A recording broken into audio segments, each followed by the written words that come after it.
नमस्कार, आप देख रहे हैं आज तक डिजिटल और मैं हूं आपके साथ अनूप आकाश वर्मा और मेरे साथ हैं क्राइम तक के एसोसिएट एडिटर चिराग गोठी। चिराग, बहुत बहुत स्वागत है थैंक यू। आपका। सीमा हैदर के मामले में क्या कुछ निकल नहीं रहा है? क्योंकि अभी जब आज तक से सीमा ने एक्सक्लूसिव बातचीत की, अंजना के साथ इंटरव्यू किया, उसमें वो कह रही है कि हिंदुस्तान से तो मेरी अर्थी जाएगी, मैं तो जाऊंगी नहीं। प्यार मोहब्बत का ये पूरा मामला है और मैं, ये ठीक है कि थोड़ा सा झूठ बोल कर आई हूँ और वो भी इसलिए कि झूठ ना बोलती तो मुझे आने ना दिया जाता, लेकिन यहाँ से मैं गई तो वहाँ मुझे मार दिया जाएगा और यहाँ से तो मैं जीते जी जाऊंगी नहीं, मेरी अर्थी जाएगी। ये जो स्टैंड सीमा हैदर ले रही है, इसका आधार क्या है? सिर्फ इसका प्यार? इसका आधार अभी तक तो प्यार ही लग रहा है, क्योंकि उसको तो ऐसा लगता है कि प्यार के आगे ऐसा लग रहा है सब कुछ, मतलब कहते हैं ना प्यार अंधा होता है, ये वही लग रहा है। अब सवाल ये उठता है कि सरकार क्या इसमें करेगी, केंद्र सरकार क्या इसको वापस भेजा जाएगा ऐसी कंडीशन में जब ये खुद ही कह रही है कि मैं जाना नहीं चाहती। अगर सरकार भेजेगी और वहाँ कुछ हो जाता है, खुदा ना खास्ता, लेकिन फिर वहाँ क्या जवाब देगी सरकार? सबसे एक तो सरकार इस पर चिंता कर रही है, दूसरी चीज़ इसमें नागरिकता वाली बात आ रही है। इनका जो वकील है एपी सिंह, उन्होंने राष्ट्रपति के पास एक याचिका आज दाखिल कर दी है जिसमें कहा है कि इनको भारतीय नागरिकता दे दी हाँ, जाए। शादी कर लिए, फोटो तस्वीरें ठीक भी है, आई हैं।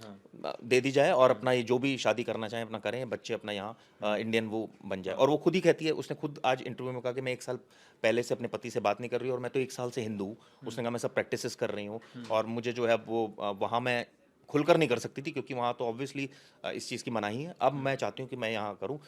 कुल मिलाकर जो मुझे समझ में आ रहा है कि वो एक ऐसी प्रेमिका इसको कहा जाए कि जिसने एक दूसरे सेंस में देखा जाए तो अनूप बहुत बोल्ड स्टेप लिए, चाहे वो मजबूरी में कह लीजिए कि भाई उसके पति से उसकी, उसने साफ कहा कि मेरे अगर पति मुझे प्यार करता तो मुझे आने की जरूरत ही नहीं पड़ती है, लेकिन नहीं किया। तो बोल्ड स्टेप ही कहेंगे एक लेडी के लिए कि वहां से उसने, अगर इसको यही माना जा रहा है कि वो सच बोल रही है, तो बोल्ड स्टेप ही कहेंगे कि वहां से यूपी एटीएस को भी पूछताछ में कुछ ऐसा मिला नहीं जिस पर संदेह किया जाए? अभी तक तो जो बयान उसने दिए हैं वो खुलकर आज बयान दे रही है। मुझे एक चीज़ बताइए, जो अगर आदमी झूठा होगा वो इतने कॉन्फिडेंटली इतने टाइम तक झूठ नहीं बोल सकता। ये मेरा अपना एक्सपीरियंस बोलता है, क्योंकि मैंने बहुत ऐसे ठीक है। आपराधिक प्रवृत्ति के लोगों से इंटरव्यू भी किए हैं, बात भी करी है।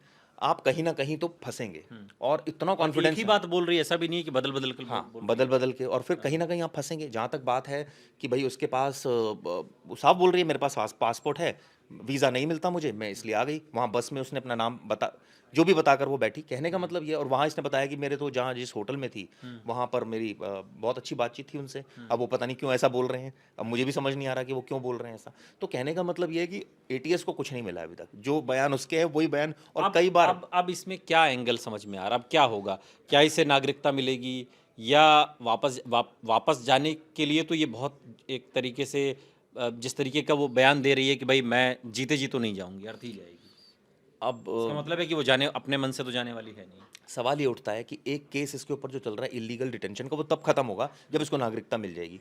तब अच्छा। खत्म हो जाएगा कि भाई ठीक है आप नागरिक हो गए, अब खत्म, अब कोई मतलब ही नहीं है, सरकार के ऊपर है। एपी सिंह जो दावा कर रहे हैं वो दावा कितना मजबूत होगा जो राष्ट्रपति के पास याचिका लगा रहे हैं? देखिए कानून क्या कहता है, क्या इसमें इस तरह के कंडीशन में क्या मिल सकती है नागरिकता? पहले आपने कोई ऑफेंस किया हो, उसके बाद वो ऑफेंस को हम चेंज कर रहे हैं कि ठीक है आपका अपराध भूल गए हम, अब आपको नागरिकता दे रहे हैं। ऐसे तो कल को कोई भी अपराधी कोई भी आएगा, आज कोई अपराध नहीं, करेगा वो। अगर वही यही सवाल है, अगर अगर सीमा हैदर को नागरिकता मिल जाती है तब तो वहां से आने वाले पाकिस्तान, चूंकि हमारे संबंध पाकिस्तान से मधुर नहीं है, तनावपूर्ण सही माहौल है, बात है। ऐसे में तो कोई भी प्रेमिका बनकर किसी को, देखिए, हनी ट्रैप में फंसाना या इस तरह के गेम्स के थ्रू किसी को फंसाना, ये कोई बहुत मुश्किल या असंभव नामुमकिन बात तो है बात नहीं। आपकी सही है, लेकिन इस केस में इन्वेस्टिगेशन हुई है, आप समझिए बात को।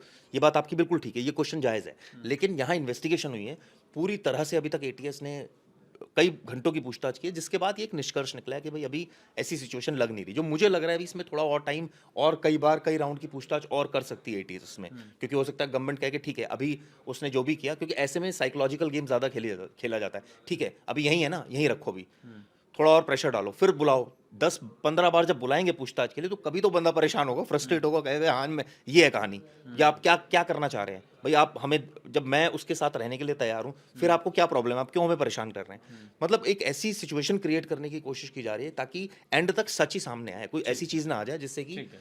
कोई नुकसान हो जाए देश का। लेकिन सवाल यही है कि ऐसे में क्या नागरिकता मिल सकती है? अब राष्ट्रपति कितनी गंभीरता से लेते हैं इन सब चीज़ों को, जो नागरिकता की बात कह रही है कानून हाँ, ऑब्वियसली। राष्ट्रपति का मतलब तो फिर सरकार की ही सलाह है, लेकिन फिर भी जो स्टैंड सीमा हैदर सचिन के साथ हिंदुस्तान में ले रही है, इसमें तो ये कहना गलत नहीं होगा कि प्यार अंधा ही नहीं होता चिराग, जिद्दी भी होता है। और ये जिद सीमा हैदर ने पकड़ ली है कि हिंदुस्तान से नहीं जाऊंगी, जाऊंगी तो मेरी अर्थी जाएगी। ऐसे में केंद्र सरकार का रिएक्शन देखना होगा कि वो जिद मानता है या फिर क्या करता है। बिल्कुल, बहुत बहुत शुक्रिया चिराग इस तमाम बातचीत के लिए आपका।